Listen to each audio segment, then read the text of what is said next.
शीतल म्हात्रे त्यांचंही मी स्वागत करतो या चर्चेमध्ये आणि पुन्हा एकदा चर्चेकडे वळतो।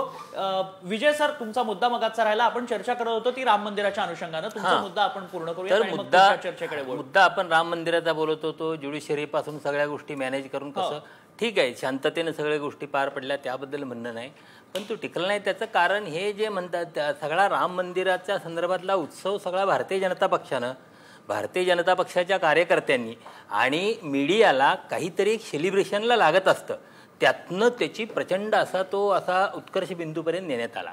पण मला सांगा, राम मंदिर ही काही देशातल्या लोकांची मागणी नव्हती।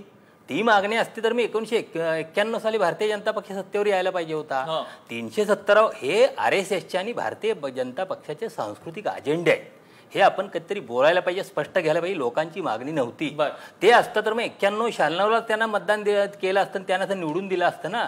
एवढा काळ त्यांना कशासाठी ताटकळत ठेवलं असतं? याचं बेसिक कारण हेच आहे की लोकांची मागणी होती बेरोजगारी, लोकांची मागणी होती महागाई कमी करा, लोकांची मागणी होती इथली आर्थिक देशाची परिस्थिती चांगली, हे मूळ मुद्दे होते। अगदी शीतलताई, मला तुमची प्रतिक्रिया घ्यायची।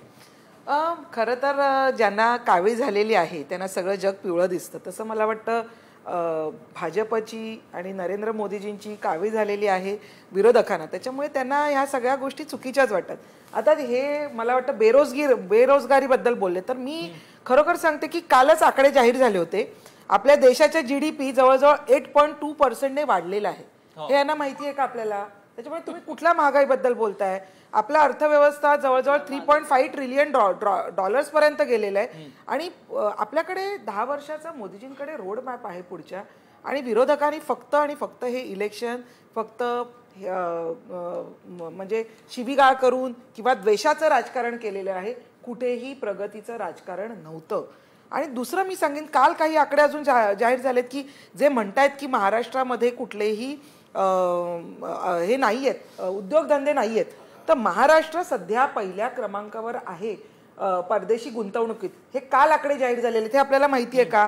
म्हणजे जर महाराष्ट्रामध्ये 1,25,000 कोटी एवढी गुंतवणूक आहे, गुजरातमध्ये ज्याच्या नावाने विरोधक शंख फोडत असतात त्यांच्याकडे 60,000 कोटी आणि कर्नाटकला 54,000 कोटी, हे आकडे कालचे ताजे आकडे मी सांगते। मग आता तुम्ही सांगा, तुम्ही कशावरून म्हणता की इकडनं आपले उद्योगधंदे गेले? याचं उत्तर द्यावं। विद्याताईंना यावर बोलायचं। विद्याताई, नाही, मला असं वाटतं शीतलताई कधी स्वतःच्या घरची भाजी आणायला मार्केटात गेल्या नसतील किंवा महिन्याचं सामान कधी भरलं नसेल त्यांनी, त्यामुळे त्यांना महागाईची झळ पोचलेली नाहीये।